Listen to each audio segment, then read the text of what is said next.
What's up, I'm going to watch this again. fanboys and fangirls? We're back with another live episode of the What the Fanboy podcast. I am Brett. I'm doing research. Luke is super hyped right now because the new Destiny trailer finally, like minutes before the show started, was actually released. So he's been losing his mind over there. Tyler, right here to my left, is are the Orioles playing tonight? They are. Is your boy playing? Of course. It's only his third game in the Bigs. I don't know how. My boy. I don't know how things work, but yeah, Tyler's here. He's watching some baseball, but he won't be distracted. Don't worry. I don't want to see. Yeah, I should be fine. Oh, how's your guys' weekend? It's good, man. I just kind of chilled. Really. Me too. It's kind of nice. Did some yard work. No, I didn't do that. Went and saw a movie. Heck yeah. I did do that. I actually... Played some video games. I feel like I watched a ton of stuff, mainly on Saturday, because my task on Saturday was wait all day for my washer and dryer to be delivered. Oh, so you're just sitting at home. So I just waited all day for that, and the delivery window was between 8 a.m. and 8 p.m. and they came at like 3:30, which was fine. I mean, I don't care. That's just a weird delivery window to give you. That's Did they rough. text you before they showed up? Yeah. Oh, that's nice. It was also funny though because they went to the wrong complex. They went to the one across the street, the Raintree. Nice. Yeah. And they're calling me. They're like, "Dude, we cannot find your apartment." I was like, "Are you in Newport?" Like, oh my gosh, look at this armor. Luke, you want Oh, sorry. Okay, to I tell can. us a little bit about what you're seeing? No, we'll talk about. I'll talk about the trailer later. I can talk about all the stuff I watched. Yeah, though. go for it.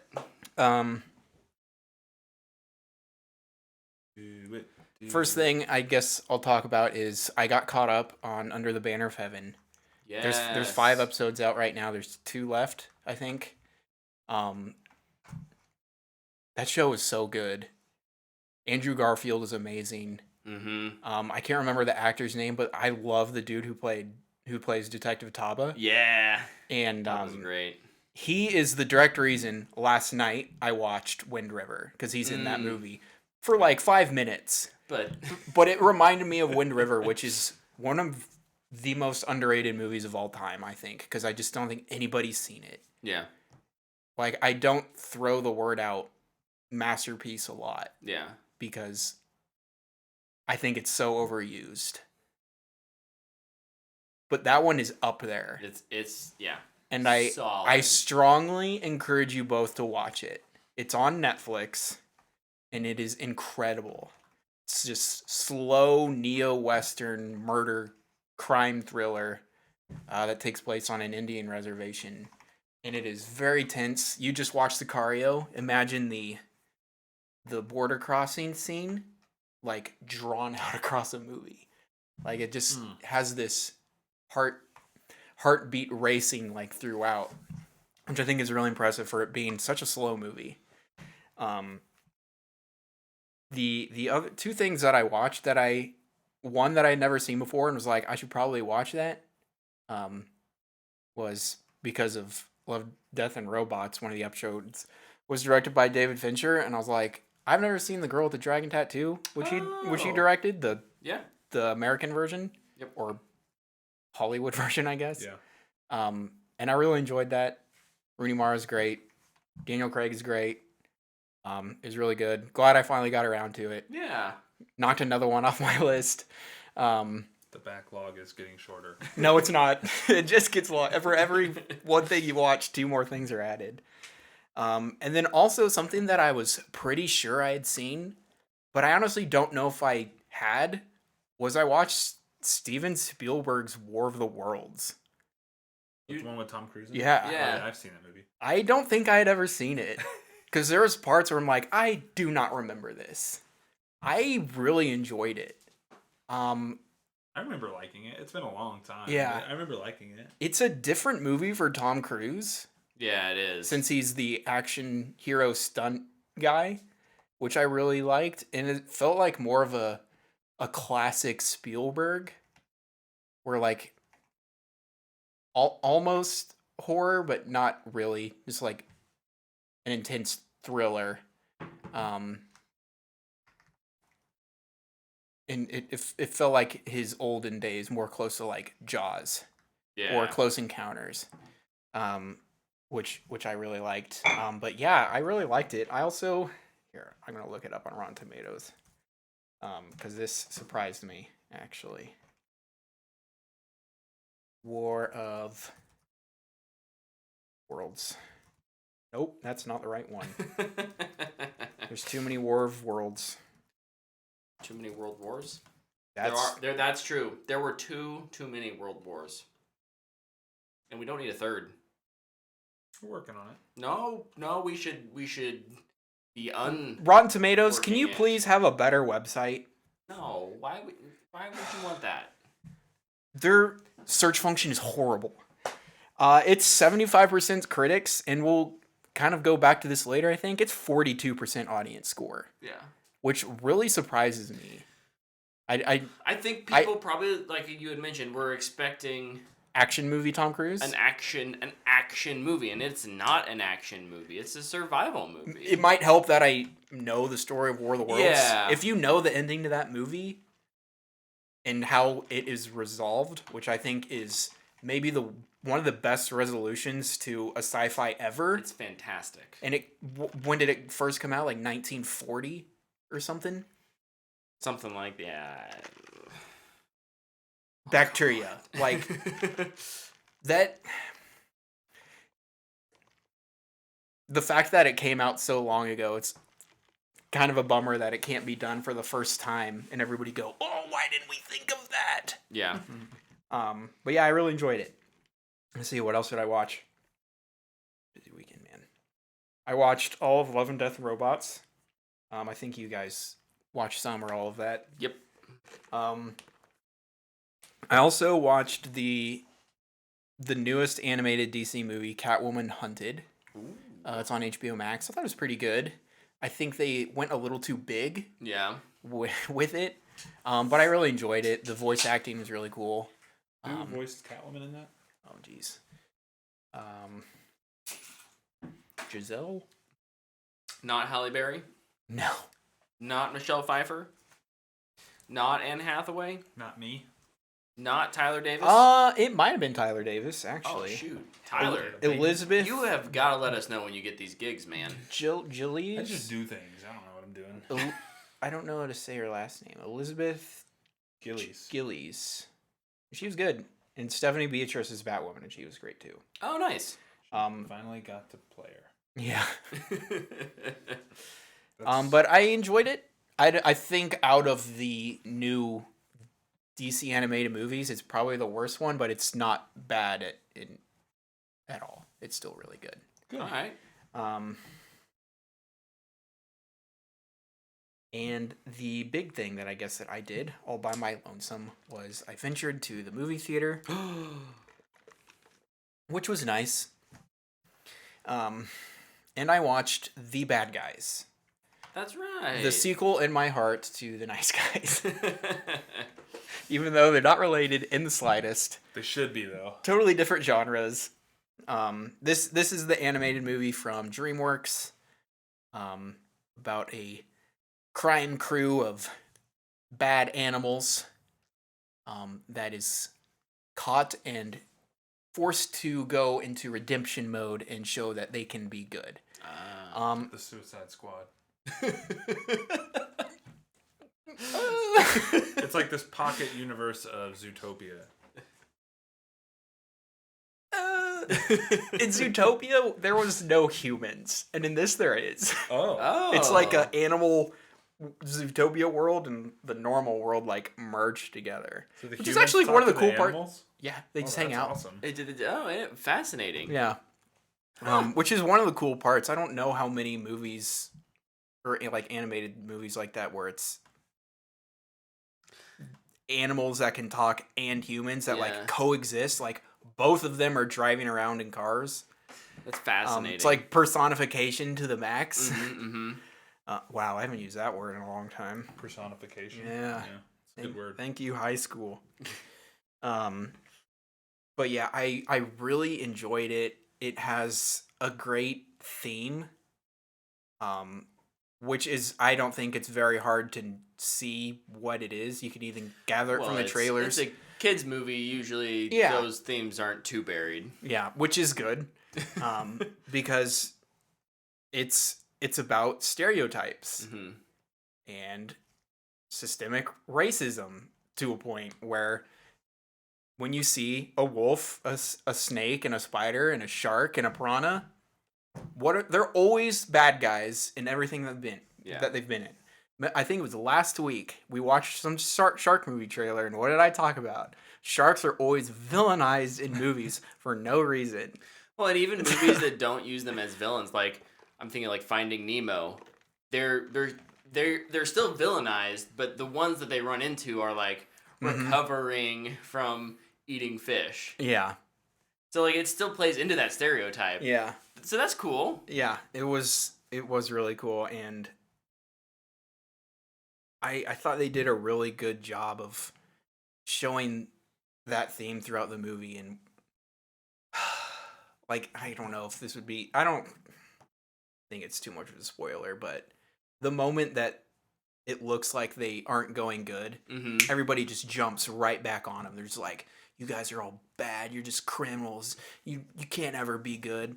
And I think it can go a long way of giving that message to kids. Yeah. But it's also a good reminder for us adults. And it's one of the good parts about the movie. A kid can enjoy it. And I, as a 30-year-old adult, really enjoyed it too. Yeah. I thought it was really funny. The animation was really nice because it's unique. I feel like that is an automatic pro in my eyes when it's just like Disney puts out their Pixar and their Disney animated movie out, every one of them each year, and it's just like I feel like I've seen it before now at this point. Yeah, it's beautiful every time. Usually there's like it's a little bit better, a little bit of a a bit cleaner, a cleaner step up, whatever it is, but it still feels very much the same. Yeah, and those movies are usually all great. Yeah. But when you do something different, it's very refreshing. The voice acting is fantastic. I can bring up some of the names. The bad guys. The bad guys. I'm a bad Sam Rockwell guy. is the big bad wolf. I love Sam Rockwell. Oh my gosh. He's always a winner. Did they have Aquafina was Tarantula. Mark Mirren, who I was not expecting to be in this movie, was the snake. Oh. Craig Robinson is the shark, and Nice. Anthony Ramos is the piranha. That's a good Is cast. Ozzy Beast in there too? Yeah, Good night. it's a great cast, and they all do a fantastic job. And also the soundtrack was fantastic. Just like good music in it, but then also the score. It's like this 70s caper heist music, which like it's like the Nice Guy soundtrack. It was very pleasant to listen to, and I really enjoyed that. And I didn't realize I was based on a book. jazzing out. Oh, it is? Yeah. Bunch of Everything's kid based on a books. book. Everything. There's no new ideas. Yeah, but I think people should watch it. I imagine it will probably be on a streaming service soon. I think it's been in theaters a while now. DreamWorks usually go to Netflix, right? Yeah. Yes. Yeah. Yes. It's not going to Disney Plus. I know that. Yeah. Is DreamWorks owned by one of the big ones? No. They just I don't sign think so. deals. But they don't have their own streamer, so This is correct. or they're not under a parent company that has a giant streamer. They're not owned by Comcast, are they? Viacom, Amblin, Reliance, Viacom. just CBS. CBS, which would be Paramount, which would be Comcast. No, Comcast is NBC. It's not Comcast. So it could go anywhere except Disney Plus. Yeah. Okay, no, cool. Yeah. Definitely, if you're not wanting to fight crowds this weekend for Top Gun, I bet It would be a good it would option be a to good go, yeah. Good opportunity. If you want to get your kids out of the house and take them to a movie, Yep. this would be a good one. Sweet. There was a moment too in it that Only I laughed, which was a little embarrassing. That's okay. Those moments are the best and the worst. Mm-hmm. Because I feel like I'm usually with one of you when that happens, where the theater is just silent, somebody says something, and I'll just give out my Except in this moment, I was sitting by myself at an animated movie. It's all Everybody was looking at me, and I was just like, sorry. Like, pull your hoodie up. pardon my noise. All right. Well, was there anything else, Luke? I just love Death Robots. All right. Well, we'll talk about that here in a little bit. I did a few things this week. I finished the Halo TV series On purpose? on purpose. I give Bad Guys a booyah. Oh, nice. I think it's You for really- everybody. you It's really really good. enjoyed I that. really did enjoy it. Man, when was the last time you gave an animated movie a booyah? Like Mitchell's vs. Machines last year? Probably. It's not as good as Mitchell's and the Machines. That movie's phenomenal. That movie is phenomenal. Phenomenal. And just like there wasn't a thing I disliked about the movie, Yeah, so I feel like it should just get a booyah. I love it. Sounds good to me. Nice. Yeah, so I did a few things. I finished the Halo TV series, episode 9. My thoughts, if you've been watching or listening to our podcast, is that the finale didn't do much to sway me either way, good or bad, from kind of my previous opinion, which was that this is it's a fine generic sci-fi show, with mediocre writing, a mixed bag in terms of acting, but it ultimately I just don't think it retains enough of what makes Halo for it to, be considered a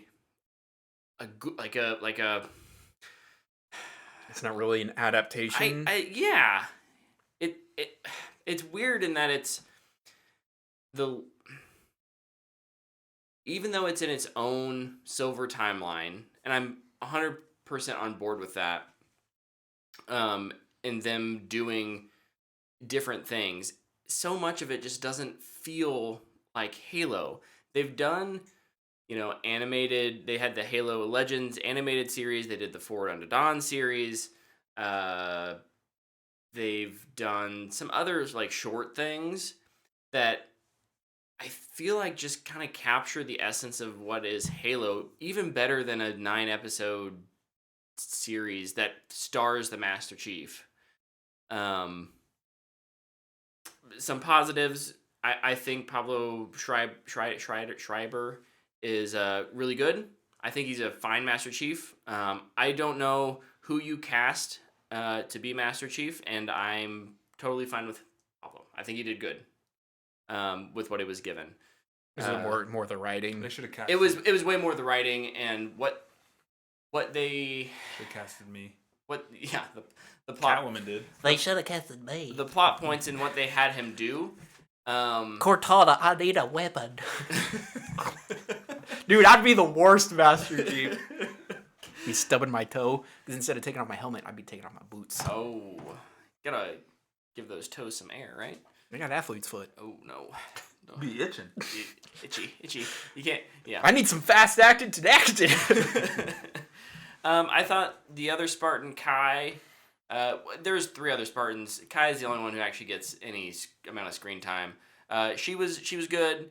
I liked what they did with her. Halsey was almost pitch perfect. I've seen that movie. Oh, yeah. And I thought Jen Taylor as Cortana, of course, was great. Kind of the surrounding supporting cast was meh. I didn't feel like they contributed enough to their own arcs or didn't have arcs of their own. They were just to there. be interesting. They were just there. Even, the first episode kind of sets up Quan, who's this kind of almost secondary hero. It seems like her storyline really just kind of fizzles out by the end. It's an interesting idea because the early days of the Human Covenant War are really unexplored in Halo outside of a couple of the novels. And, the insurrection, which was, an event that was leading up to the Human Covenant War, is really underdeveloped. And I think there is an interesting storyline there. I just don't think they told it very well. I wonder if maybe they started that storyline and then they just didn't know where to take it. And then just in her episode, they're like, this is it. We'll kick the can down the road for season 2. Yeah. I mean, to be fair, they wrap that part of it up. The Quan Soren. The Quan Soren stuff is mostly wrapped up, except for she's got an important family history. She's in love with Master Chief. That's almost magical. She secretly is kid. And I'm like, wasn't expecting space magic in my Halo TV show. Somebody throw an Nova bomb? No, but apparently she's of this ancient birthright that can operate portals but Maybe- they don't do anything with Portal it. That's 2. just Yeah, Portal 3, actually. They're bringing in the portal guns? Portal to the Halo or Did something Rick and like Morty that. show up? No, but that would have been clever. Would that have made it better or worse? It would have made it more interesting. It's bad. 'Cause I think it would be horrible. That's how you can destroy the Halo ring. Just make a big portal hole And drop it in. and just close it. Oh, And cut it in half. cut it in half. Doctor Strange with his You know they did that once and then never did it again? it was Chekhov's cut the arm off. That's the problem with magic, though. Because you could get into that with Harry Potter. Yeah. That was a sidebar, but That's fair. No, We needed to go there for a second. unfortunately, I think the music was pretty uninspired. That's a con for me. The editing was okay most of the time. I never felt like the first person shots were that well done. I hated that. It just reminded me. It felt like it's the show yelling, "We're a video game." Yeah. I don't know. That's stupid. You're not making this. I mean, you're not really making the show for the video game guys. I was gonna say, or nothing's gals, better that than- audience. They're absolutely making this show to try and introduce more people to Halo. People who don't know what Halo is. But other than that, I don't know. It's kind of a mediocre sci-fi show. I don't know if wouldn't say I'm excited for a season 2. The finale, the battles.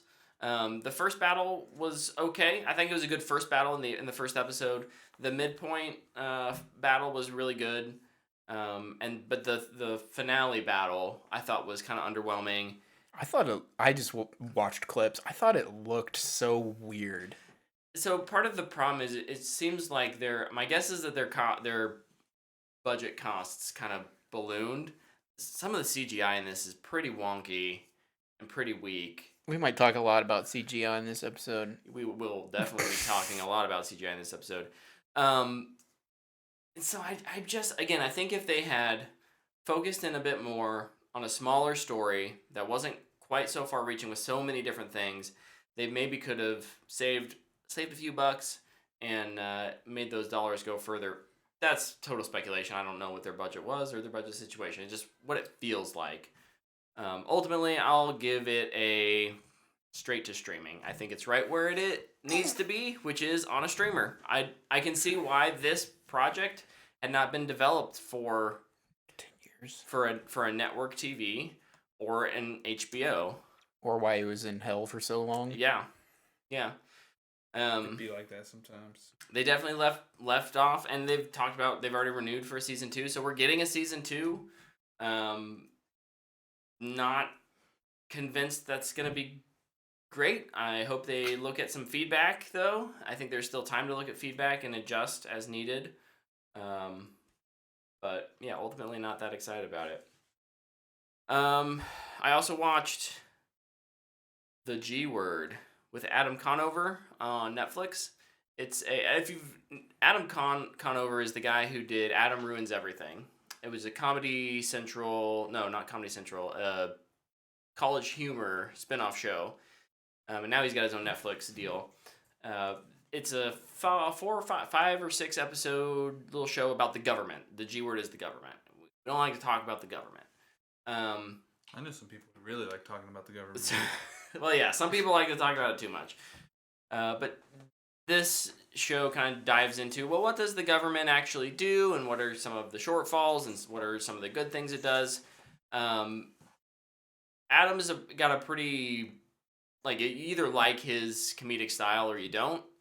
I tend to like it, but I felt like this was maybe it felt a little too big budget. We play it safe. A lot of his stuff has been real low budget. It's kind of flashy. Like they usually get they do a lot with a little, in terms of graphics and fun camera work and things like that. But I thought this was maybe a little short. It probably needed to be 2 or 3 more episodes. And go into some of they just kind of, again, like, it's talking about mostly good things that the government does, and I don't have a problem with that.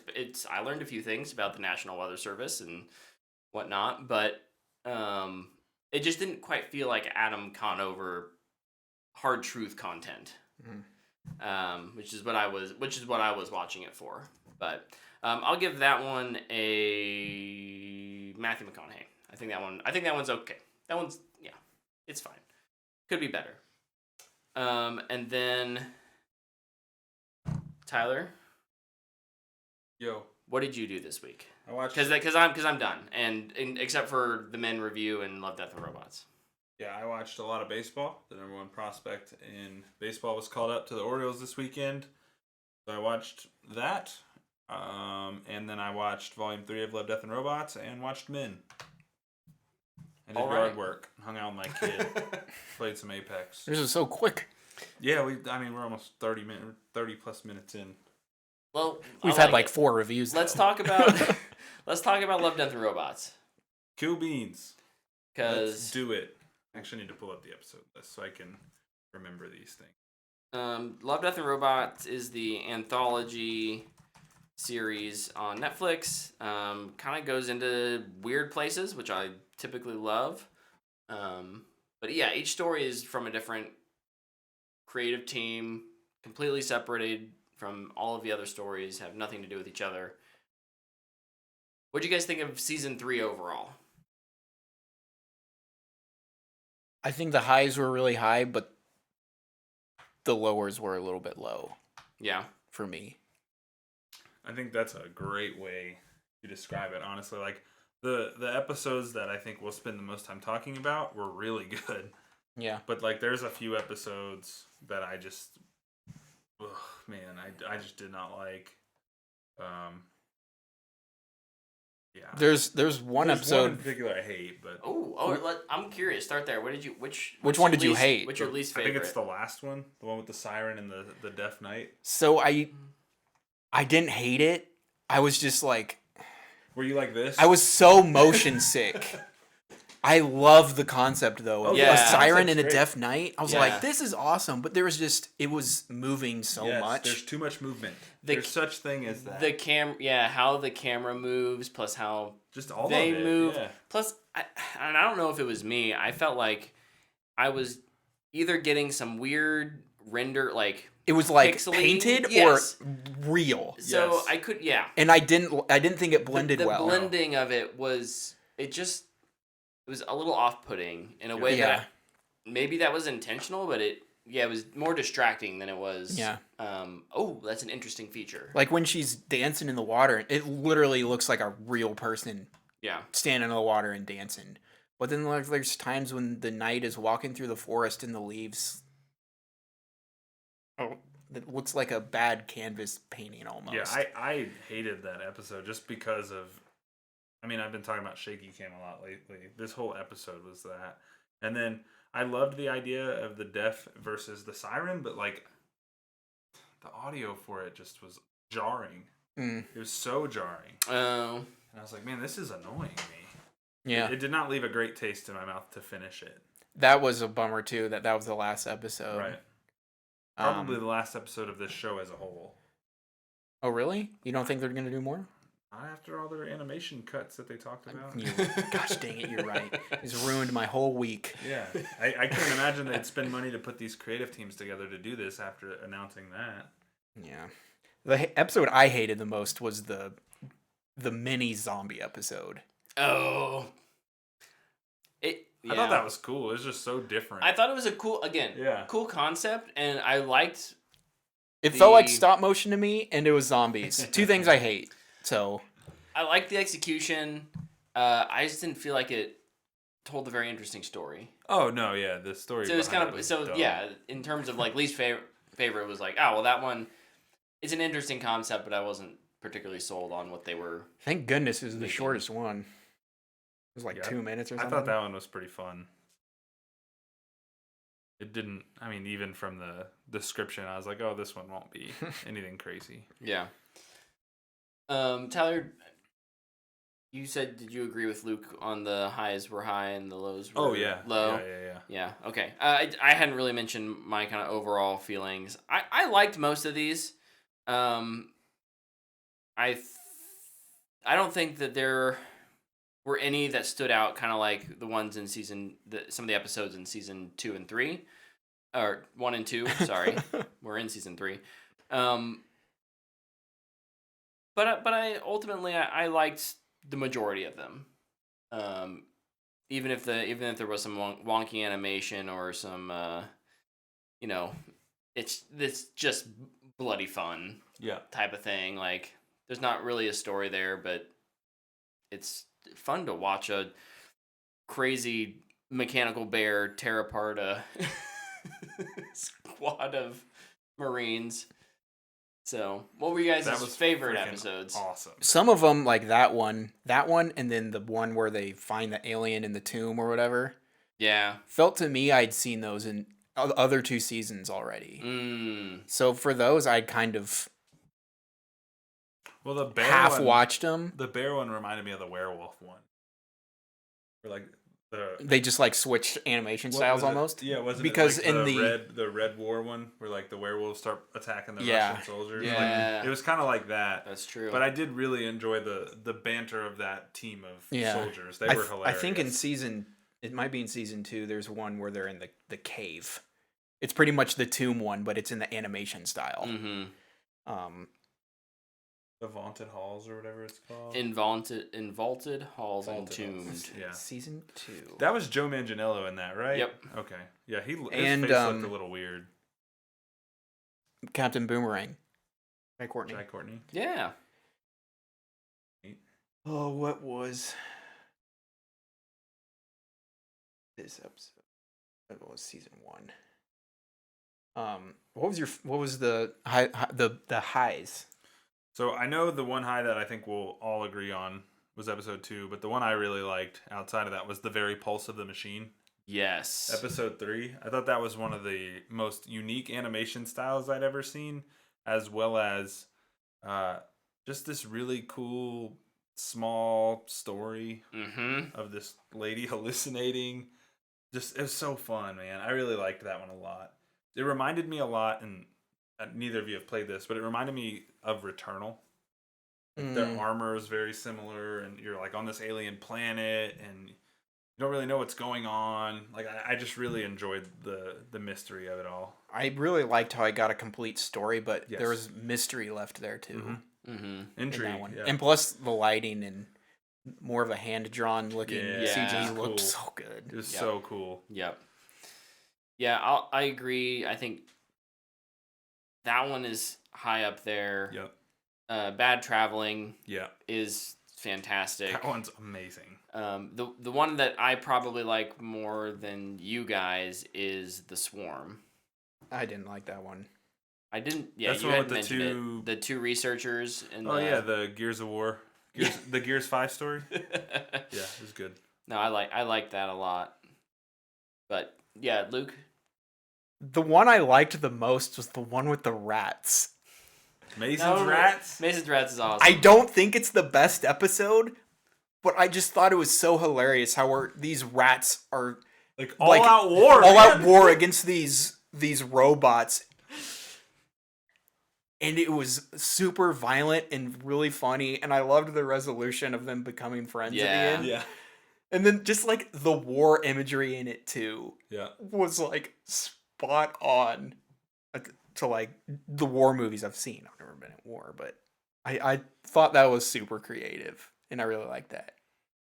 Yeah, it was. Dude with the freaking scorpion tosses the rat up just for like 10 seconds. This is like, oh wow. Yeah, and the farmer in that is just phenomenal. Yeah. He's so funny. His reactions to everything from, initially discovering the rats, the Bloody hell. the security system.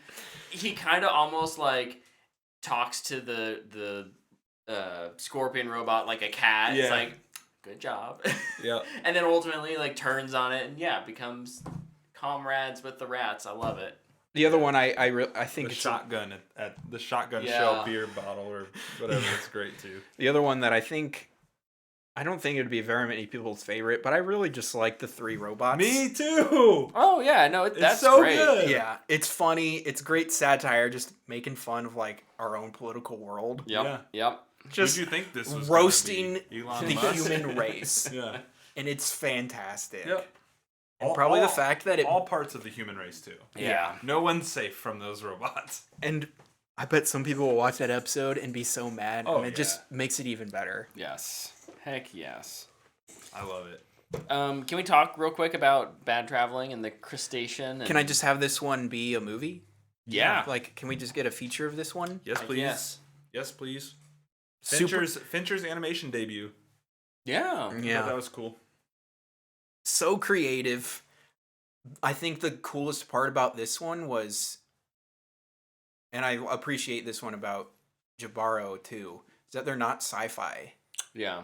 Like, except for they're on a different planet, but Yeah, but that's not even really clear. but they're on a boat. Yeah. Yeah. And they're not It's- wearing like masks or anything. They're just sailors. Yeah, Or pirates. I love that. Yeah. I love it's the longest one, so it has the most time to show you To flesh things like out. a character or a cast of characters and kind of give those motivations, and like it's not just a short story. Mhm. It's a fully formed thing, and I love Torin, the protagonist, and how initially I just love the journey he takes where Fincher makes us so skeptical of him. Yes. Because at Yeah. first you empathize, then you're like, oh, I'm skeptical because obviously you just think he's looking out for his own backside. Yep. And throughout the second half of the episode, it kind of one at a time gives you a little bit of information and a little bit of more information, and the finale reveal of that then what is actually happening and why he's doing what he's doing was fantastic. Fantastic, Yeah. yeah. That episode was really good. Yeah, I also just loved, like, you talked about they're on an alien planet. He's just using a revolver. Like, it's not this, like, fancy laser gun. Or It's anything like that. almost steampunk, Yeah. Yeah. but not It's even so that. cool. Like, it's just pirates on a different planet. Like, and that's it. Yep. No, I More stories like that. loved it. Fincher writes just so well. He's Yep. so good at creating layered characters. Mm-hmm. Indeed. What do you guys? Mindhunter season 3? Yes, please. Ooh. No? Oh, Yes. that's right. Netflix hates good content. Maybe they'll make it animated. Oh wait, Oh, they're getting rid no, of that they stuff won't. too. Ouch. Can they just borrow like 10 million of the Red Notice 2 budget? Or I don't know, 12 million, How about just 10% of it? That's like $1 billion. 20 million. Yeah. What do you guys rate season 3 of Love, Death, and Robots? Oh, that's fanboy worthy. Fanboy worthy. Yeah, fanboy worthy for me Easily, as yeah, well. easily. Yeah, it's if you like the first 2 seasons, you'll enjoy this well enough. You'll have I think like us, you'll probably find that most of them are pretty, but you'll probably find one that you're like, oh, I really enjoy that. Mm-hmm. Oh, For yeah. whatever weird shtick that it like just resonates with you, Mm-hmm. it will. This is like the animated version of the Oat Studios thing that Neil Blomkamp did. So if you've Yeah. not watched that yet, Has Neil highly Blomkamp recommend done it. an episode? Of this? Yeah. I think he did one in the first season. Don't know. If not, that's a huge missed opportunity. Yeah. That would be fantastic. But I thought he did one in the first season. Oh, nope. They're just going to talk about... Yep, see? Weird. If you love Love, Death, and Robots, you'll love this. And it's Oat Studios thing. Have you watched this? Oats? The Oat Studio? I've seen some of them. Okay.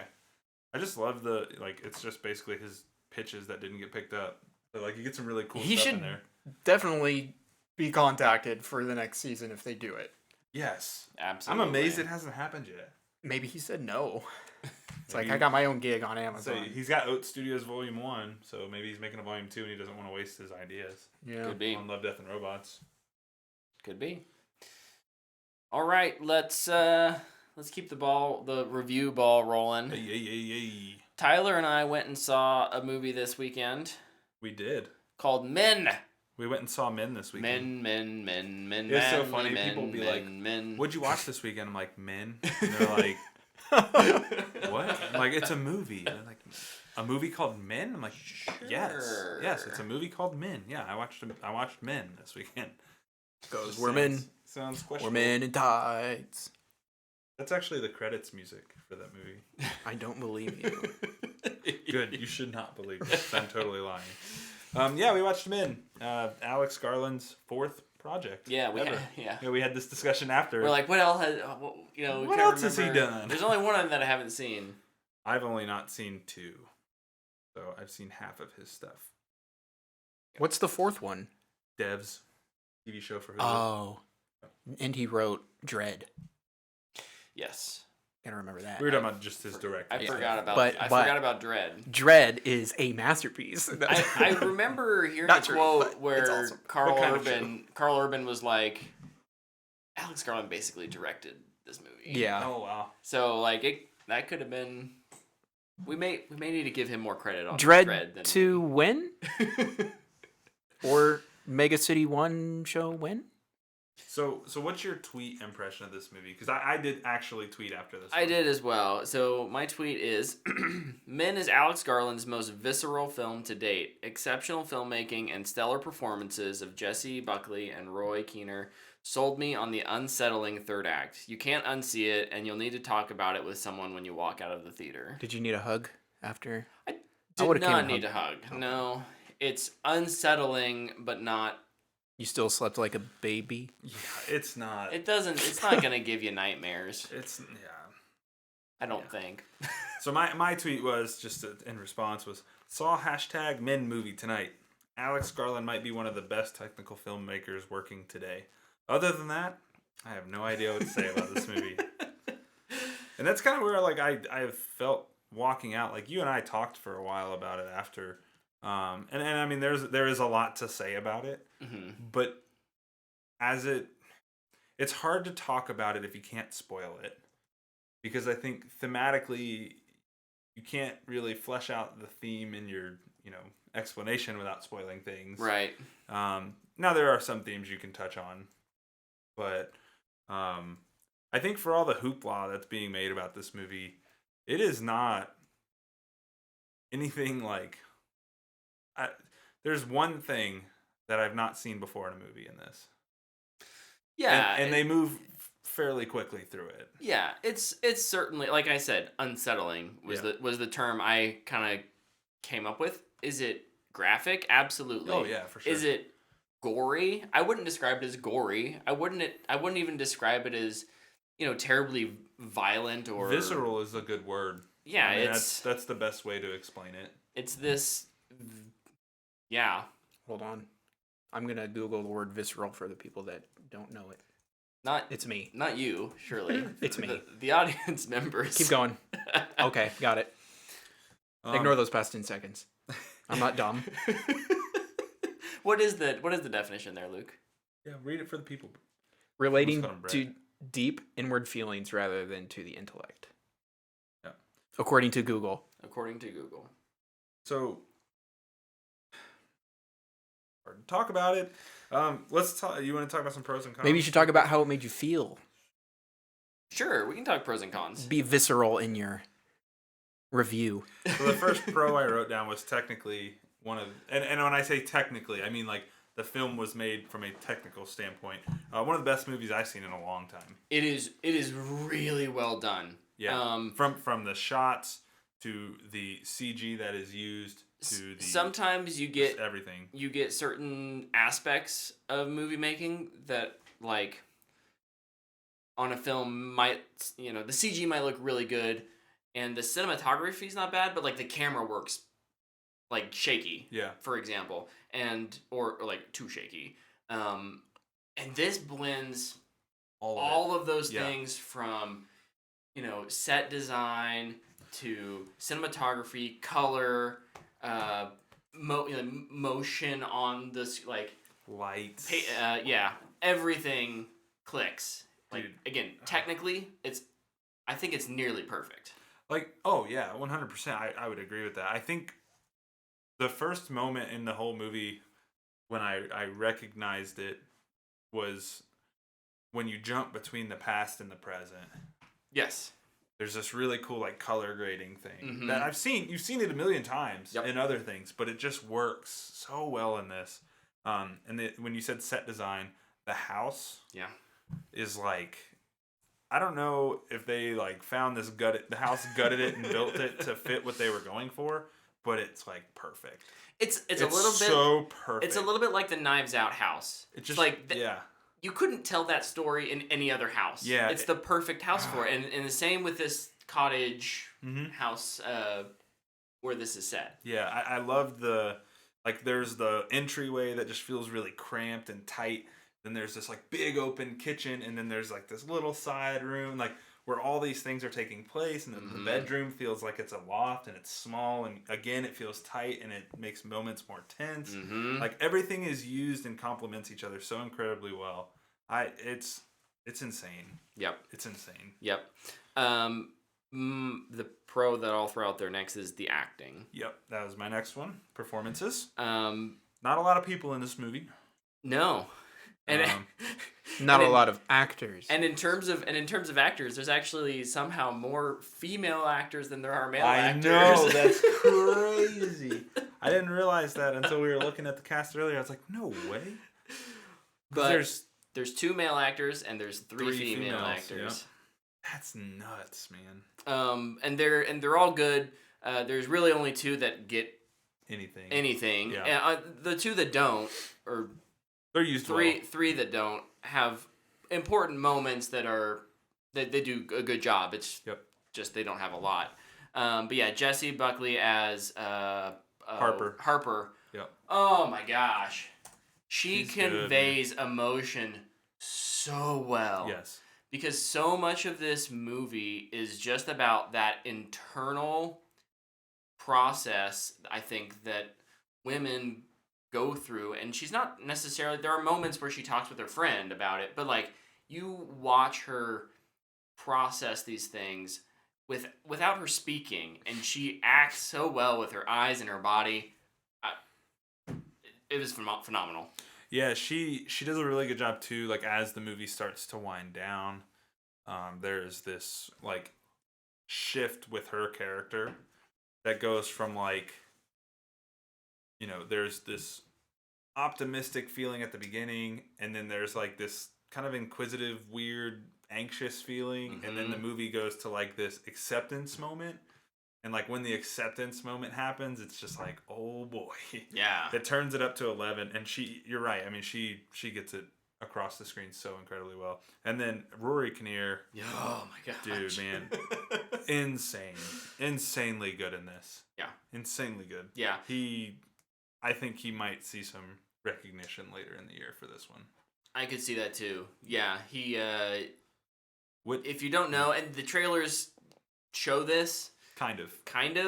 So I don't think it's too much of a spoiler, but he plays multiple characters in this village. Yep.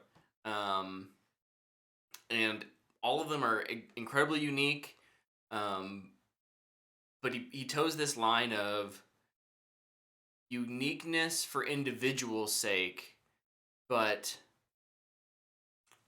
the part of the theme is tied into how people are similar. And so there's kind of this underlying thread of, yeah, they're all, you know, all these characters are their own people, but they're all kind of the same still. Yep. It's a really interesting line. Tony does it really well. Yep. No, it's awesome. I'm glad I got out to see it. My last pro I'll mention, I didn't write it down here, is just the way this movie builds tension is quite different than most movies in this space, I'd say. And the tension is, I think, partly because of the way this movie was marketed. It's marketed a lot different than I think what it actually is. A24 often has this challenge or problem, which is where we made a really weird movie that doesn't fit real nicely into conventional genres, and we need to market it. So we're going to market it as a horror movie.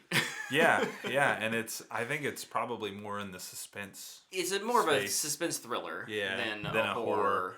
I will say, the fear this movie kind of induces, I'd say there are some horror elements, but the way this movie induces fear is that you watch the marketing and then the movie starts and you're like, this is not what I thought I was sitting down to watch. Like, I know for me personally, like, when she's on her walk, the whole movie, I'm just like, or the whole time, I'm just like, man, something's gonna happen. Because to me, the marketing is this creepy dude who lets her Airbnb at his place, and he's just like this Jeffrey. He's just this weird stalker dude, right? Like, that's what I got from the trailer, and it's not that at all. It is not that kind of movie. And so, like, she's out on this walk, and I'm like, oh, surely he's gonna be out there watching her in the woods or something, and that's just not what it is. And it leads to one of the coolest scenes that I kind of jokingly made a comment about that ended up being true, with the soundtrack. But no, it's good, man. It's a good one. Yep. Without going too much into spoilers, because I want to avoid those. Yes. I think some of the reactions that I've seen in terms of what this movie has to say is that it's either too simple or it's too generic, or it's just a little too like, okay, like, we get it, right? Too in your face. And I think in terms of how the movie is conveying the theme, the surface level theme is pretty easy to understand. It's very simple. But I think the movie, especially throughout the second act, does a really good job of introducing these layers of meaning in understanding the theme. That if you're just watching it for the plot, hey, this happens, and then this happens, and then this happens, and then at the end, the message, okay, I get it. Yeah. But if you go back and you think about, what happened in the church, what happened in the pub, what happened on the walk, like, and how do those scenes tie into the theme? I think it's a really well done discussion or breakdown of the theme in general. So what are some of those, I mean, very vaguely, what are some of those themes that you picked up on? Because there's two that I picked up on that I thought were super interesting. One is ageism. I thought that one was, it's pretty evident, but I think it's handled well. The gap that has grown exponentially between youth and adults. There's a very big gap there, and I think in this you can, like us and Brett. Right. That is very, very quickly addressed. Very quickly addressed, but addressed in a good way. And then I think, how do I say this? I'll just say policing. There's a little bit of discussion about it in the movie, but it's like, I get it. Yeah, like kind of how Luke was talking about the bad guys earlier. Films always have more than one talking point. Yes. People are only talking about one of these themes in Men because of how obvious it is. But I think you're right. Like, it does have something to say about that. I think it has something to say about the institutions we build up, whether that's government or society or religion. It has maybe brief, but I think things to say about it. And I think they are all more or less tie back to the theme. But yeah, no, I think it's really, really good. I think the message is honestly pretty important. And just because it's I felt like I explained this. Visceral. in our group text, what was that? Yes, just yesterday. While you pull that up, the theme being widely broadcast on social media, I think it's important to recognize that while that theme is very obviously thrown in there, I think it's important to remember there's a specific target group that this theme is applying itself to. Yeah. So just keep that in mind. Okay, so here's what I wrote. I think this is I still believe this. One of the things stories do often is generalize for the sake of simplicity or clarity. This is a generalization of how certain groups of people have taken advantage of other groups of people. Yes. And how we've built up our world around that. We've normalized it. That's a great way of saying it. Yeah. And it just asks you to confront that. And I always appreciate a movie that asks me to confront it. Yeah. Yeah, no, and again, it's a certain target group. Yeah. Target group. Real quick, I did have one negative. What, Luke, what are you doing? We're almost done with this. What's going on? What's going on? What is Luke doing? There was a... Oh, the Thor trailer dropped. Oh boy. Game 4. So there was a thing with the cell phone thing that Tyler. Yeah. You had mentioned, not in this, but when we were talking, it didn't really resolve itself. No. There was kind of this unfinished thread that I guess had probably some conclusion, but was cut for pacing reasons. Goodness, I wanted to know But what I it wanted was. to know what it was too. So there's that's maybe a little unfulfilling. Yeah. Probably doesn't really matter in the grand scheme of things, but that's probably one negative is that, and because that was a little bit more of the horror aspect of the movie, kind of revolved around this. Oh, this cell phone has connectivity issues, and as it's like blinking out, there's this creepy image on there. Yeah. Yeah, I put just a couple cons. I put marketing. Yeah. I think and I think that's okay, but I think the marketing's a little odd for this. Sure. I don't know how else you market it. Yeah. And then I wrote super duper weird, and I don't necessarily view weird stuff as a bad thing. Mm-hmm. But the general hoopla around this movie is just how weird it is. Yeah. And so it just kind of comes off funny. For sure. Yeah, I think it's the unsettling nature and the weirdness of the third act. I think if there was a little more to even set that up or prepare people, it's just so unexpected.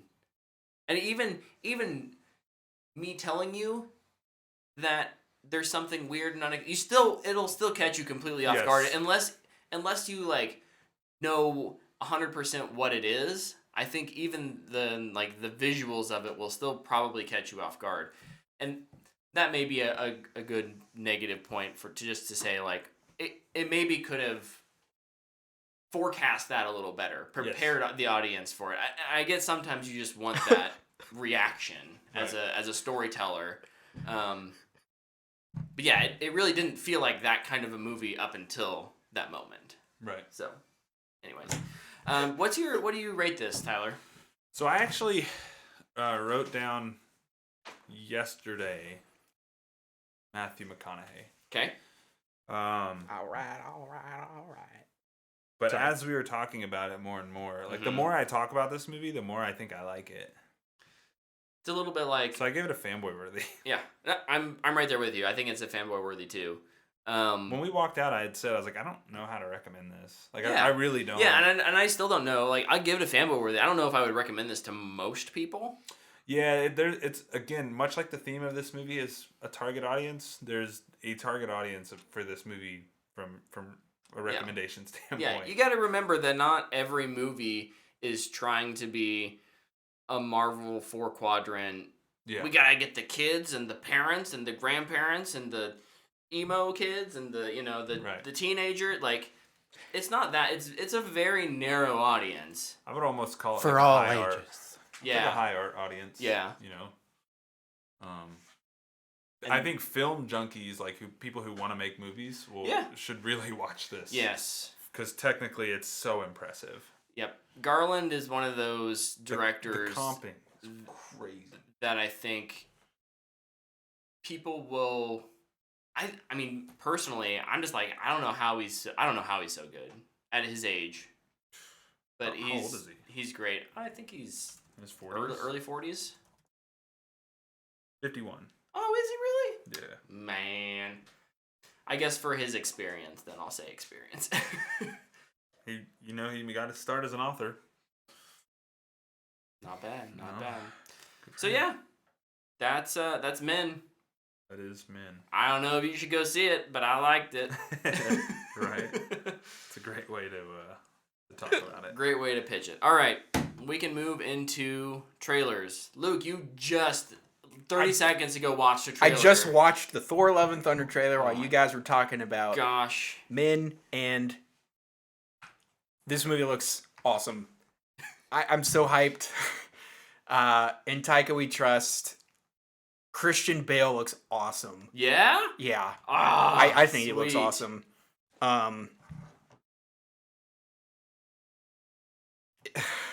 There's one part, this part of the trailer is so funny. Towards the end, the humor is looking really, I mean, it's Taika. I feel like I don't really need to talk about the humor. It's going to be funny. Yeah. Action looks really good.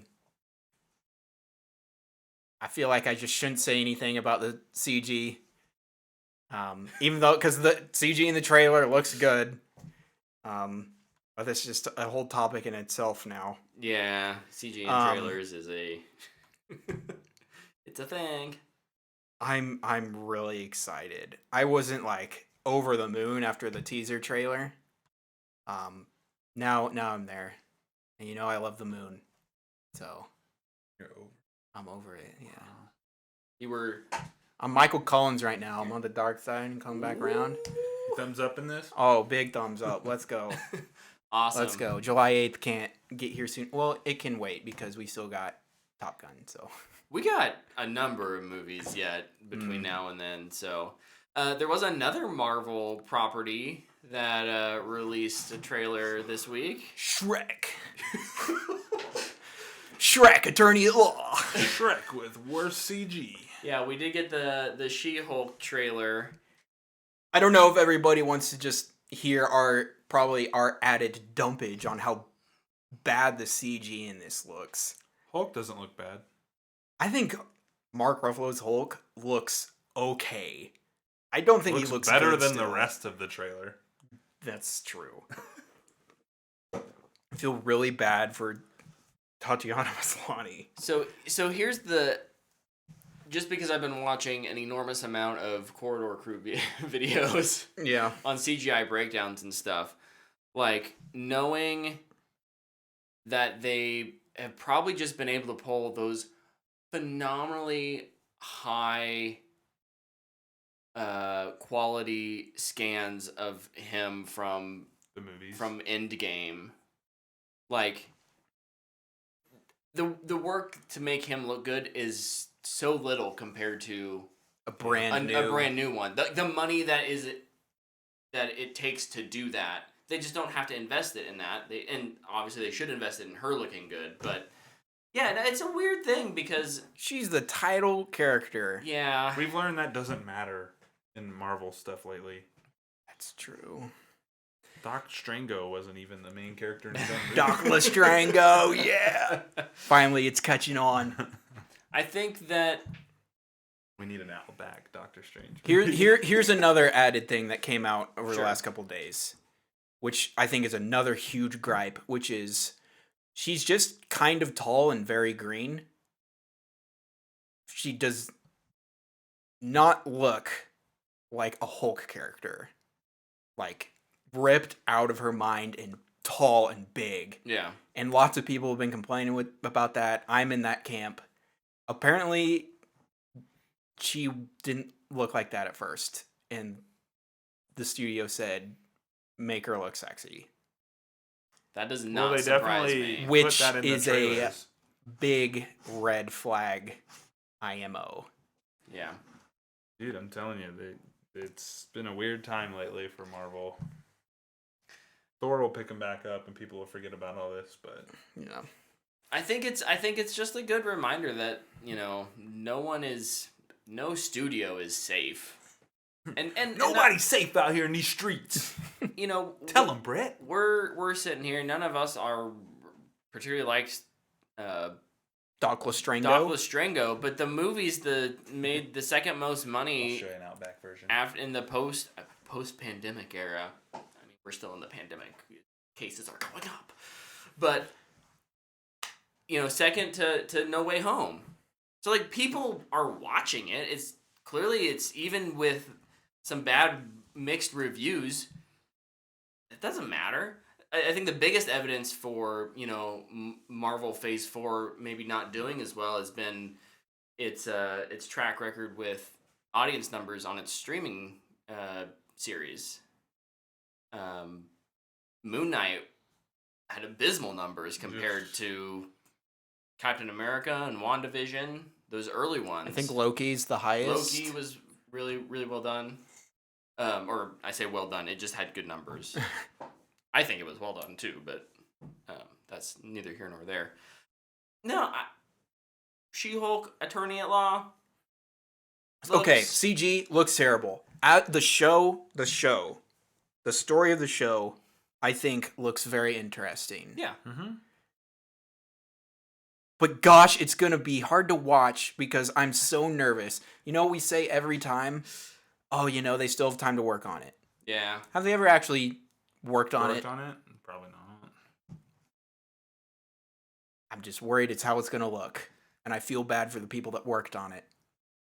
I don't feel bad for Marvel. Yeah. I think I'll ever feel bad for Marvel. This is one of those. I think it should also be said, lots of people they think that like Marvel has VFX workers. They don't. No. Those people are hired from different other companies. It's ILM, it's Weta, it's the same people who work on Zack Snyder's Justice League are the people who work on She-Hulk. Like they're the same. It's just how much money are they given and how much time are they given. Right. So the person that's been there a year or 20. So I'm kind of with you, Luke. I think it looks interesting. I'm a little nervous. I haven't been real hot on the latest batch of. Well, the last two things that Marvel's put out, one is we have thought it was okay, and one we thought was bad. Yeah. So I guess I'm not real excited because of their track record. And I'm hoping Marvel gets to a point where they figure out that balance of here's how many movies we should be focusing on per year. Probably two movies, two shows. And then two movies. Limit the number of shows. You don't need 5 shows a year. That's too many. I don't need an Agatha show. No. I don't even know who that show is for. Neither do they. No one does, Luke. I'm like sitting here like rapid fire question answer in my mind like who's it for? We gotta figure out who it's for. And I cannot think of a single person that's going, man, I watched WandaVision and I want 8 episodes of just her. Yeah. I need to know more. She can sing the song though. That song was trash. Hot take. Not that hot. All right. We didn't give what do we? I'm kind of sideways thumb on sideways. I'll go sideways because yeah. I think the story looks good. Yeah, there's it's still just the potential CG that is. And Frogman's in it. Yeah, that was cool. Bonus points for Frogman. And Wong is going to be in it. Yes. Luke, for 5 seconds. One of your favorite shows got a trailer for its season 3. Umbrella Academy. I wish you guys would catch up on this show. I watched this trailer having not seen season 2, and I have no idea what's going on, and I love it. It's a thumbs up for me. Yeah. Umbrella Academy is one of the best shows on Netflix, and this trailer came out after like just a daily story of Netflix kind of being a annoying brand and bad company. And they dropped this trailer, and it's just kind of like, I can ignore their decisions for a little bit as I watch this trailer. And it looks really good. Yeah. I'm really excited. Let's see, did I write down when it comes out? I didn't. I think it comes out in June. Yes. I want to say... That's a guess. I want to say end of June, but I've seen so many trailers this week that I can't remember. Okay. Baz Luhrmann's Elvis got a new trailer. This one was a little more story-focused. June 22nd. And it had too much hip-hop rock music in it. I didn't understand that decision. Have you seen The Great Gatsby? Touche. So as I watched this trailer, I was like, this reminds me of The Great Gatsby.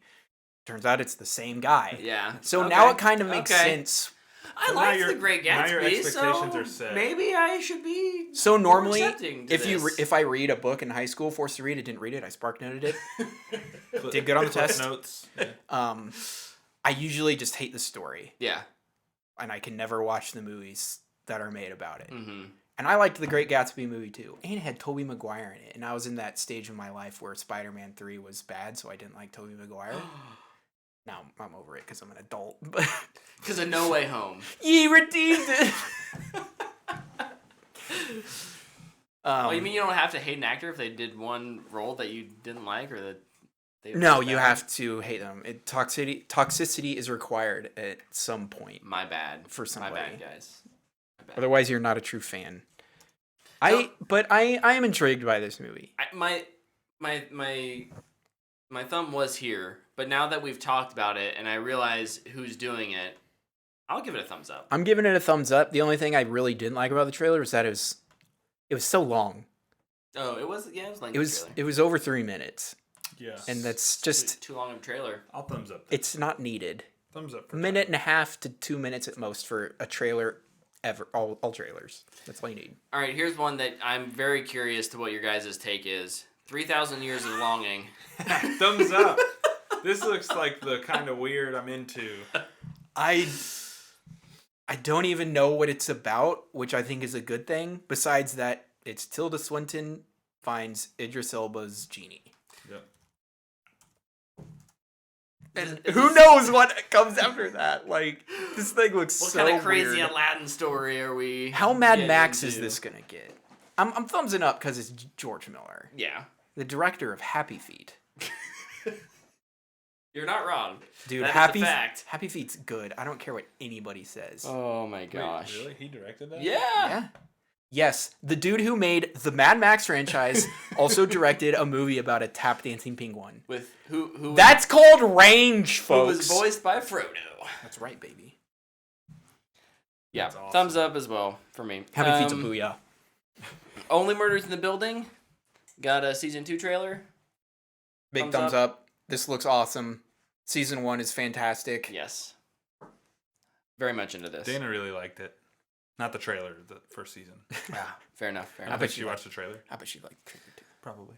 I also saw The Terminal List, which is Chris Pratt's next military movie. Yeah, I saw that it was a Chris Pratt military Amazon movie. Yeah. Yeah. Yeah, and it that looks trailer. like every other Amazon military called? movie. The Terminal List. Oh, I thought it was the Terminal Man.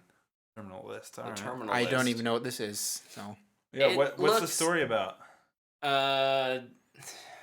What I man goes on remember- mission and team betrays him, and now he's out for vengeance. Classic. Man's Without Remorse man's Part 2. no man's team dies. Oh, He's a bad No leader. one cares about it, and he gets and he Decides to kill the government. gets mad about it and tries to figure out if there was a conspiracy or cover up or something. I bet there was. There was too. They should just make this movie where there isn't like a conspiracy or cover up, and he just looks like an idiot running around killing people. That would be fun. I need a scary movie version of that. I love it. I love it. The trailer's fine. Honestly, it's a thumbs down for me just because I think it looked pretty uninteresting. Just go watch the Tomorrow War. I like the Tomorrow War a lot, actually. This looks like a much less interesting Tomorrow War. But the big one was Thor: Love and Thunder, obviously, but actually, it dropped earlier today. Mission Impossible: Dead Reckoning Part 1 teaser. Thumbs up! This is not a full trailer. This is a teaser. The best montage trailer ever. Let me just say, I loved this trailer. There was no dialogue. It was just music, and here's some cool stuff that you're gonna get to see in the movie. Yeah.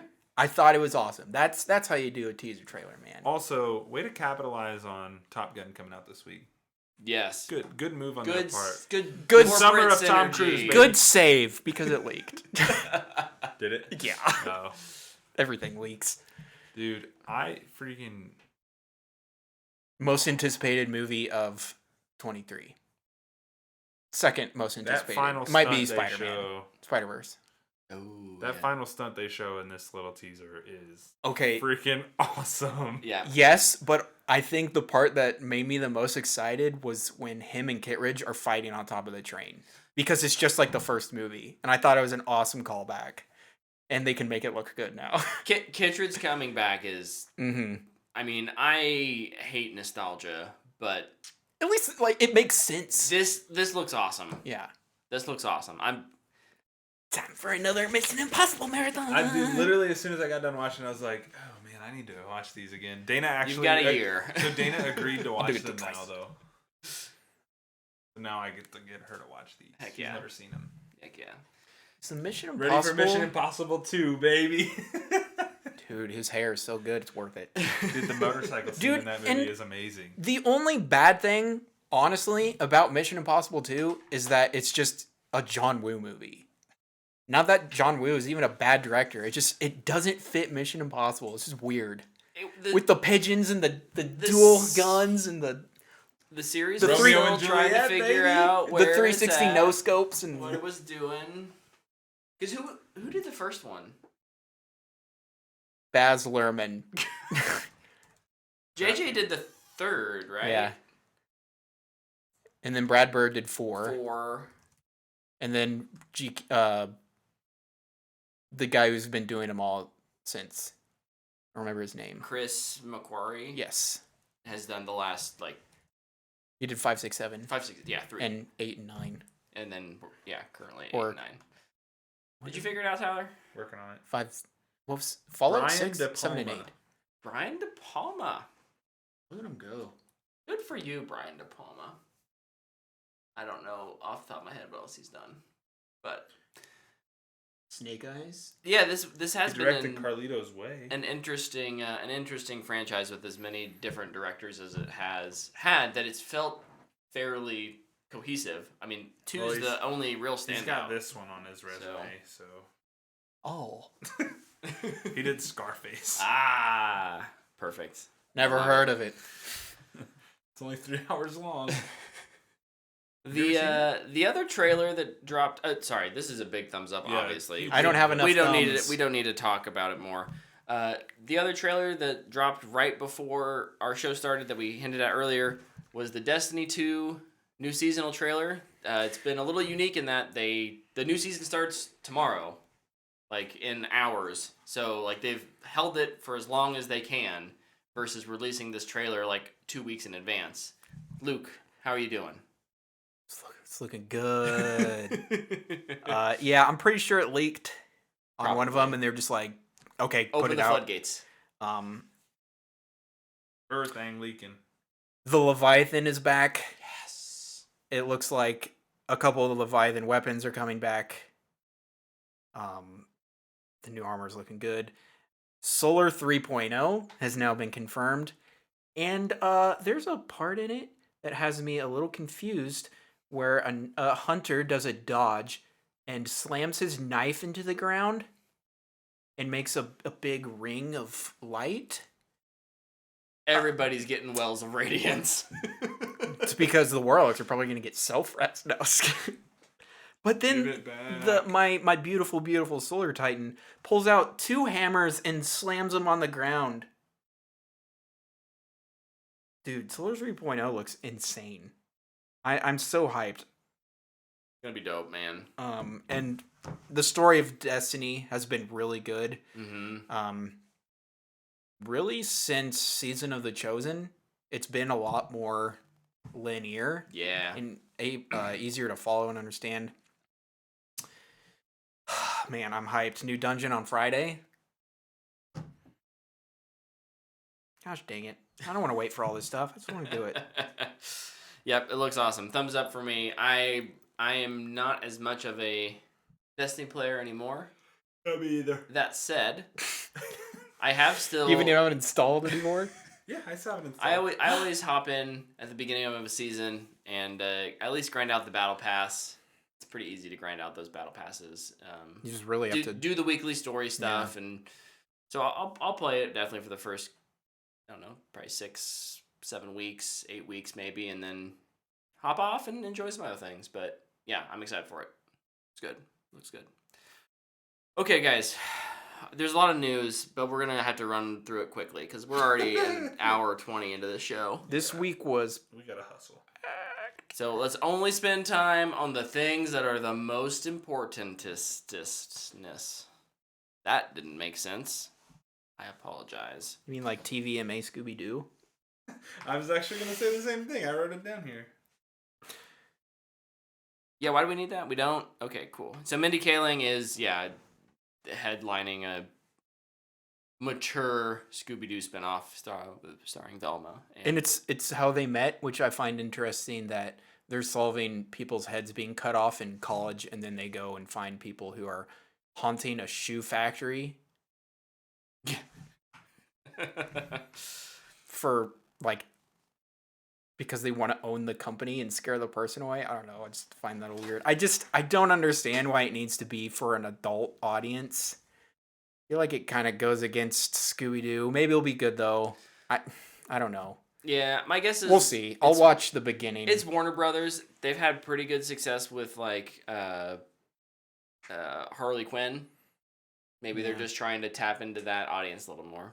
But a Daredevil series is in the works at Disney Plus. I'm so conflicted on this. It's unreal. I am worried. I'm in danger. I'm in danger. This is I'm really glad that Daredevil's back, like, in the MCU, and that Charlie Cox is playing him. But if you don't get this right, you done messed up. the blueprint's made for you.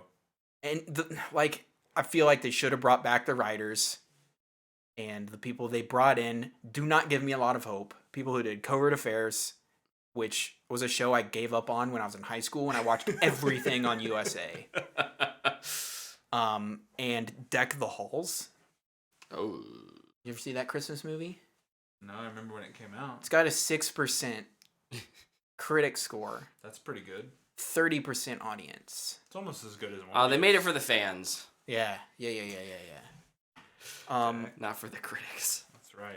Listen, I mean, Give us the direct they could cut have of that. they could have a great pitch for Daredevil. It could be great. But I just don't think It's gonna be about crooked cops. I don't Yeah, think no. Disney is willing to cross the line that they were allowing on Netflix. The show is brutal. Yes. And if they recast everybody, it's just going to be weird. Have and they I'm talked not about recasting like Foggy and everybody, I don't know. because the only person that's been announced as back is Charlie Cox. Yeah. But are they just going to be like, it's a different timeline? That's dumb. It's dumb. Well, that's their cop out now and everything. Yeah, and it's dumb. Agreed. I'm worried the multiverse is just going to ruin everything. Well, I thought it would be the Skrulls that did it, but Blame Spider-Man. do you think Do you think Daredevil will just have to go find a book that gives him whatever he needs to beat the bad guys?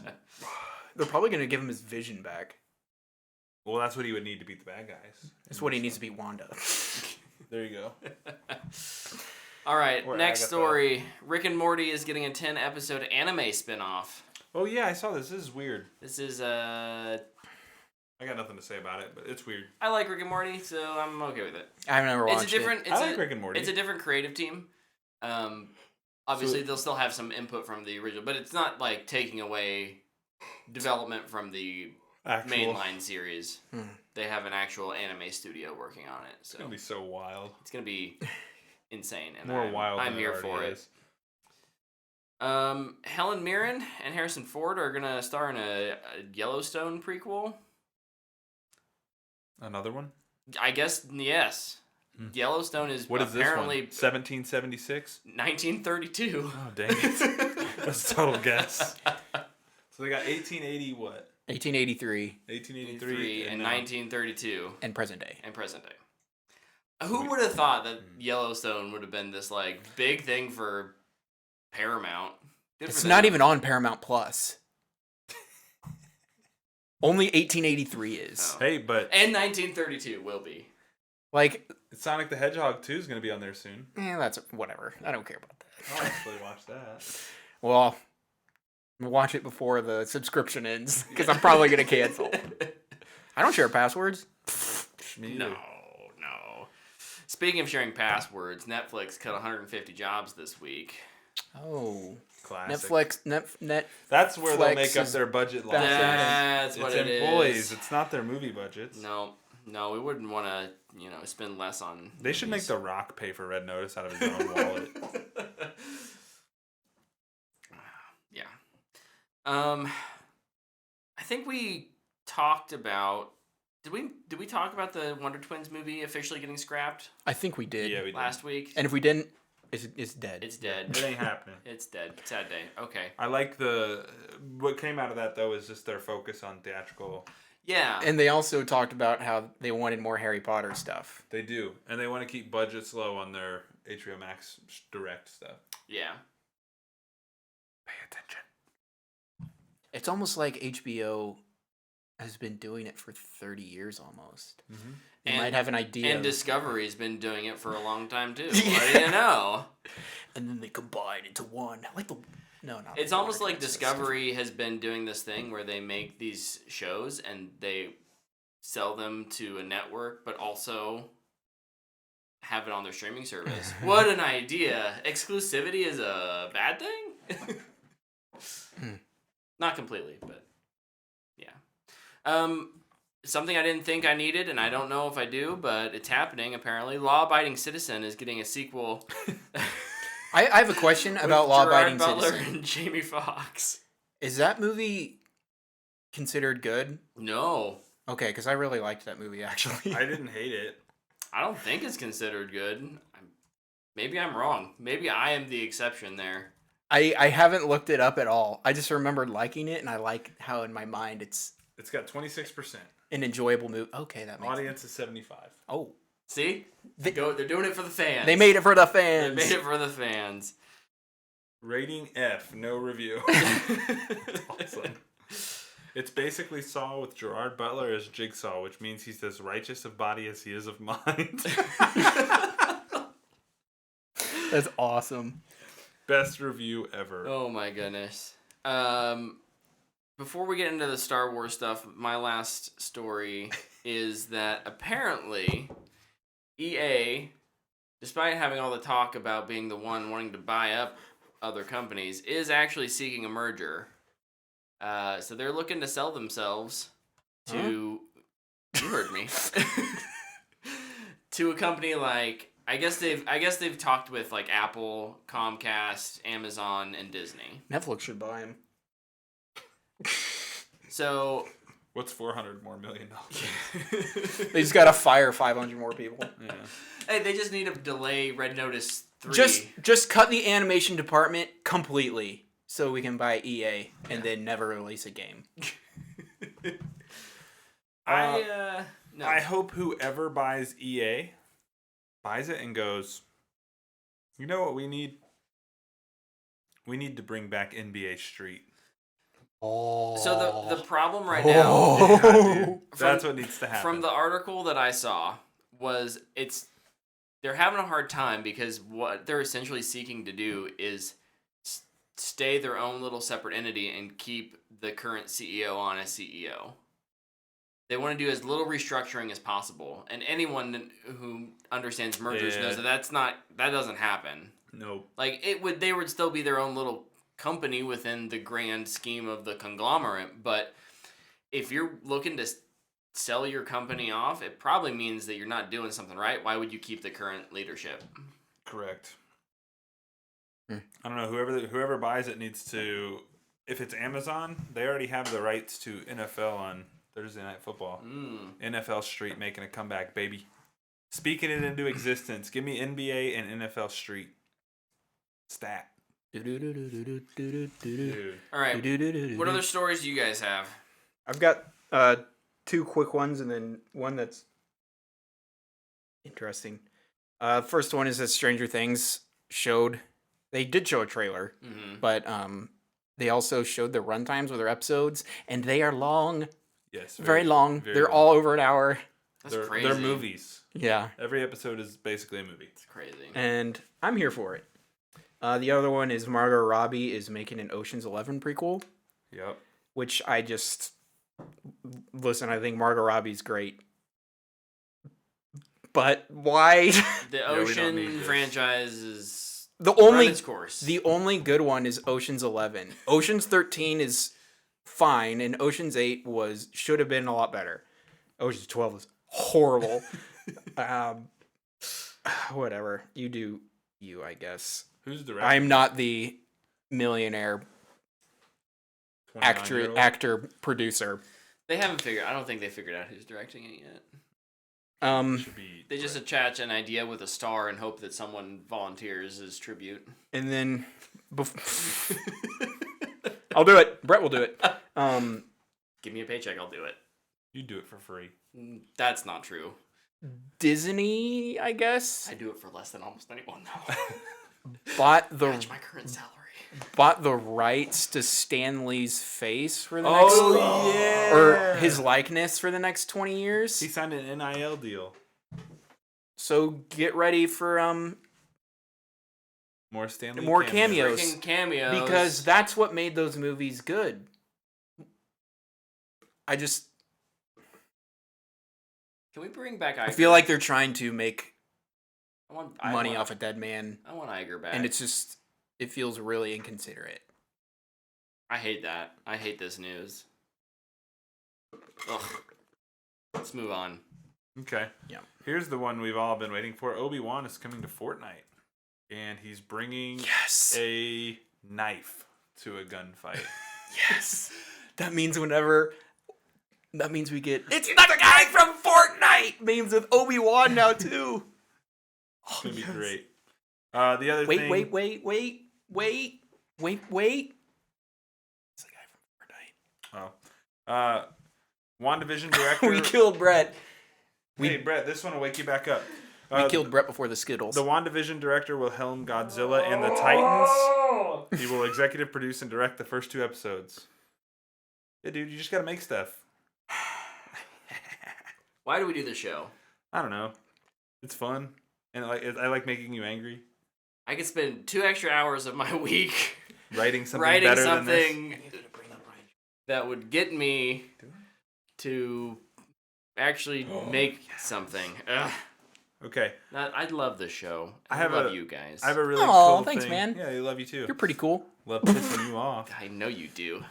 That's why. There's one more thing I gotta talk about. Actually, I'm going to let Luke do it because I do it every time. Raven Software's QA group officially unionized today. Hey, that's pretty cool. Yeah, it was cool. The vote was 17-3. So I think those 3 lost. They'll probably quit. Probably. But yeah, first major publisher to have a unionized group. So big deal for the gaming industry. Yeah. Really big deal. It'll be really interesting to see where that goes. Yeah, if you've not read Jason Schreier's books about the game industry, you should, because this will mean a lot more to you. Yeah. If you've kind of heard the things that go on. All right, Luke, you get to be the guy this week. Let us have it. Well, there was several Star Wars things. Kathleen had an interview. Kathleen got drunk and started talking. Kathleen. Look, I don't hate Kathleen, and I would even say I think she's for the most part a good executive. For who? But boy, she does not sometimes know when to just not say the thing. Sometimes silence is golden. Go ahead, Luke. I know what you're going to tell me. Rian Johnson's trilogy is on hold. Suck it, Brett! I believe she said the back burner. Woo! Which, you know what that means? It's still on the table. Yeah, until your kid burns your hand. It's on the 'cause back you're not burner? a Jedi. Doesn't mean it's on the stove. Ooh. It is, technically, you're right. It is on the stove. It's just on the big one. The little burner back there. Which means if they don't pay attention to it, it is going to erupt in flames and burn Look, to the at this ground. point... Burn the whole been- house down. It's been 5 years. I am so calloused over... I don't think Rian Johnson even cares anymore. He's got his whole Knives Out saga to do now. So, right, I mean, part of this is... Spoons forever. Part of the comment that Kathleen made was that, like, oh yeah, Ryan's just super busy and, like, he's got Knives Out and, you know, we still talk about stuff. It's just that it's not happening because of his scheduling. And I could totally believe that. That could be a, you know, stretch of the truth. I don't know. I don't particularly care. If this happens, I want it to happen. If it doesn't happen, you know what? At least I won't have a bunch of angry Star Wars fans mad at someone for making a few decisions that they disagreed with. When do Star Wars fans ever get angry about Never. something? They love everything. Another part of the... That laugh sounded so painful. That's a fake laugh. Fake laugh hiding real pain. Another part of it was Kathleen was talking about Solo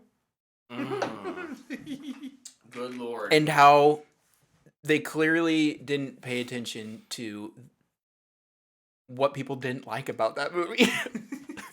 Yeah, when your message is we shouldn't recast legacy characters for their younger selves. Bad take from Solo. There were 100 other things that are more important to the failure of that movie than Alden Ehrenreich. Ehrenreich, yeah. I'd argue he was one of the better parts of that I liked movie. him a lot. He was a good Solo. Yeah. And I feel like she just put all the blame on him. And I feel bad for him. Yep. Poor guy. Classic Disney pointing fingers. But and it leads also into like we're only going to do digital face replacement. Yep. It's like cool, you can do that sometimes when it works, but you will not get the emotion you need out of performance from a computer. Fanboys and fangirls, They should I make AI this it. I make this pledge. Oh. I will complain every time I see a CGI version of a character, legacy character, Luke, Leia, Han, whomever it is. I don't care. I'm gonna friggin' complain my butt off because I think this is stupid. Oh, so toxic. I love it. It's my turn to be toxic, Luke. Yeah! Let's go. You broke me. Finally. We've been working so hard. One of my so out of all this, there was lots of negative news stories. Quotes. One that I thought was potentially positive was that she said that they are ready to move away from the Skywalker saga. And I don't believe him. I don't necessarily believe them either, I don't believe you. but and that's why I said potentially. Because I think it's the right thing to say, and I think it's the right thing to do, but I'm not sure they're going to do it. If they keep making stuff in this 60-year span, I will never believe them. The problem is she can say that, but look at the next year, 2 years of what they've announced for Star Wars, and it's all still right there. Yeah. So, like... Technically, is Ahsoka part of the Skywalker saga? Yes. It's not Skywalker characters, but it's still part of the saga. Until they leave either this part of the universe, the galaxy, and go do some. I think Taika's thing is probably what will be the first thing. I think she's just gonna I think they're gonna let Taika have fun, do something weird. Mm-hmm. But until I actually see something announced, I'm not gonna. They also mentioned how they're moving away from trilogies in general, and more of a. Well, how I understood it was they're gonna do an MCU of Star Wars, with just stories. Yeah. And they're probably all gonna come together eventually because it's all Disney knows what to do. I don't hate the idea of moving away from trilogies. There's something nice about them, But there is, and there's something that feels so at home with Star Wars. Yeah. I honestly, I want to go back to the 2016 where it's like, yeah, we have our mainline trilogy, and we're gonna have a couple standalone movies. And those will either fill in gaps or they'll be separate. That's fine. That's what I want. Speaking straight to my heart, That's brother. What I want. We don't need 10 TV shows and Disney in general. I feel like is just so overcomplicated the MCU and Star Wars, which is just it comes down to they're trying to do way too much. Anyway, they announced another show from John Watts. It takes place after Return of the Jedi, and it's the Breakfast Club, I guess. What they say, 8 to 12-year-old. Yeah. There's four so characters. It's the Breakfast Club in junior high Star Wars. The junior high Breakfast Club. I wrote down it Blue Milk Club. Dude, I love the Lucky's tag for the new movies. Not long ago in a galaxy somewhat close to ours. Star Trek? Honestly, Star Wars could learn something from Star Trek. Because Star Trek's in a great place right now. So when's that new movie come out?